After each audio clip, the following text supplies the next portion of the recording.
navuganye n'undi mukobwa nanone wari wakomeretse, isura yari yavuyeho, amatwi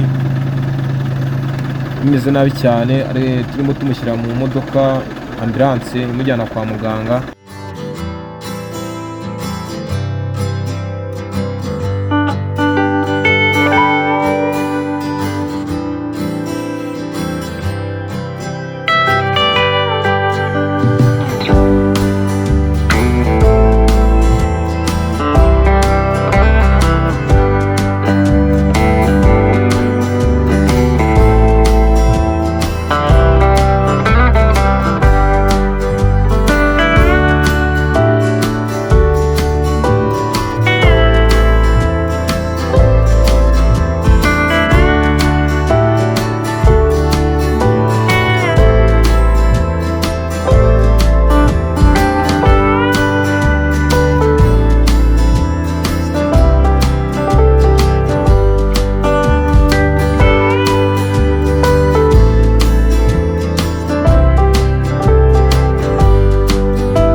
Dore ahangaha niho feri zacikiye ino modoka, irakomeza imanuka ifite umuvuduko mwinshi cyane. Hano reka tugire noneho nyamukuru aho impanuka yabereye.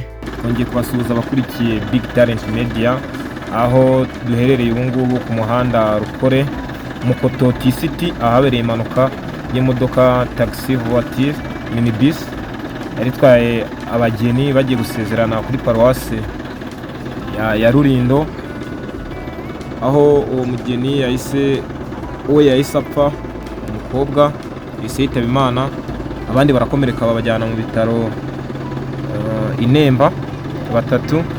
Uwo mugeni we yitabye Imana akaba bamujyanye muri morgue Kinihira. Navuganye n'undi mukobwa nanone wari wakomeretse, isura yari yavuyeho, amatwi bimeze nabi cyane, turimo tumushyira mu modoka ambulance imujyana kwa muganga, akuvuga ati navunitse. Byari ibintu bibi cyane, yari impanuka mbi cyane, aho hantu n'ahantu hakunze kubera impanuka. Ni impanuka zikunda kuhabera cyane. Ni ubwa kabiri ndakeka, nako ni ibyanyabyo, ni ubwa kabiri habaye impanuka z'abantu z'abageni bagiye muri reception cyangwa se gusaba no gukwa, na bose bakitaba Imana. Iyi rero byabaye ngombwa yuko ibirori bahita bisubika, bahise bakata basubirayo, abandi bari bageze Ruhino nabo bagarutse baragenda. Ubwo ni gutyo byakomeje nyine. Watubwira ko wabibonye? Nakoze byari mu masaha ya 2:00 za mu gitondo kuri ino tariki 14 umunsi wa Saint Valentin, aho iyi modoka minibus yari itwaye, yari irimo abagenzi, ubwo yari irimo abantu bagiye mu bukwe, abantu 16.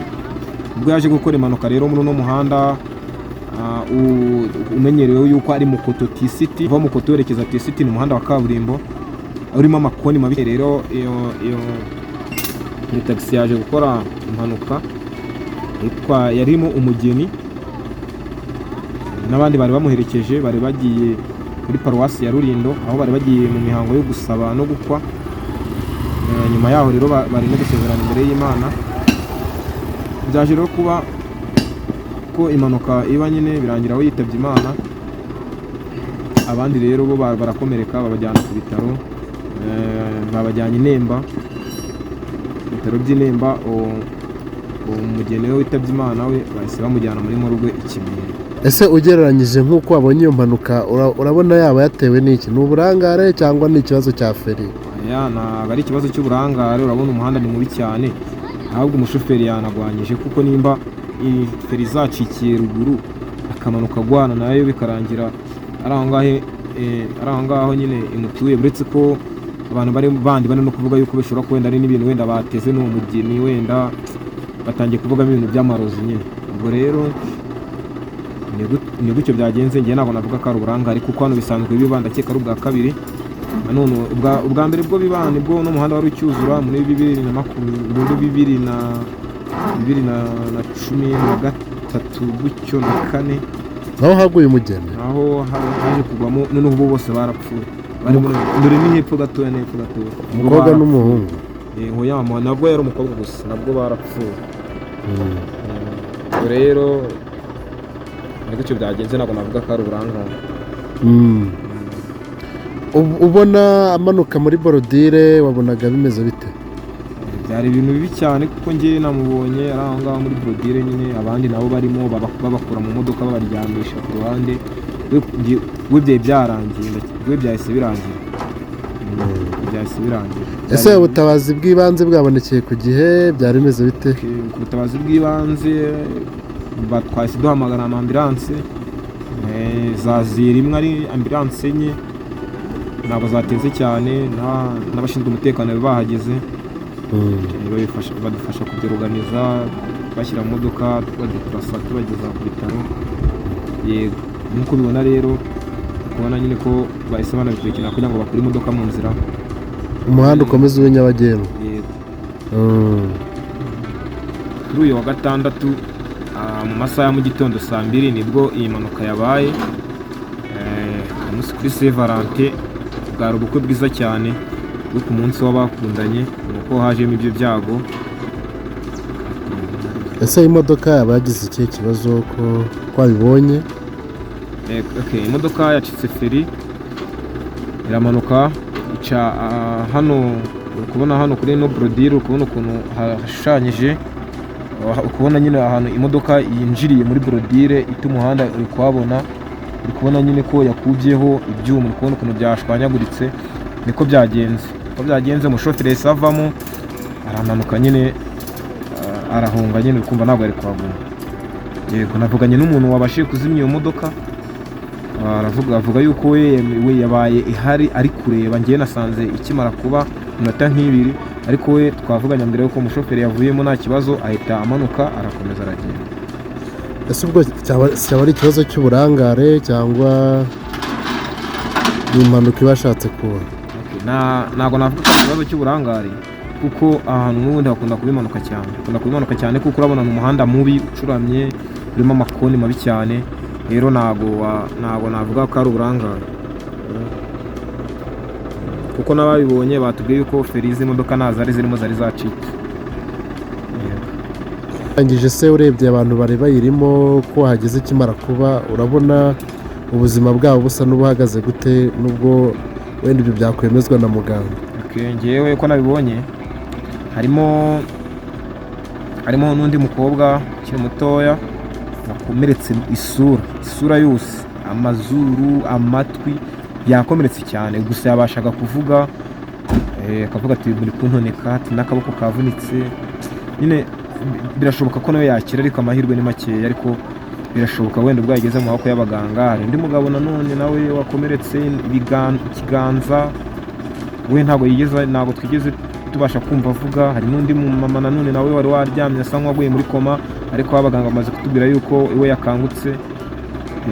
Bityo bimeze, ariko amahirwe menshi abandi bashobora kuba wenda bashobora kugira ubuzima kugaruka, ariko umugeni we nyine we tayari byarangiye. Okay, igihe twaza kumenya andi makuru arenzeho ndumva twaza kutangaza ku badukurikiye. Okay, aya ngaya ni amakoni mabi cyane aba hano muri uyu muhanda wa Rukore, ukikijwe n'amashyamba.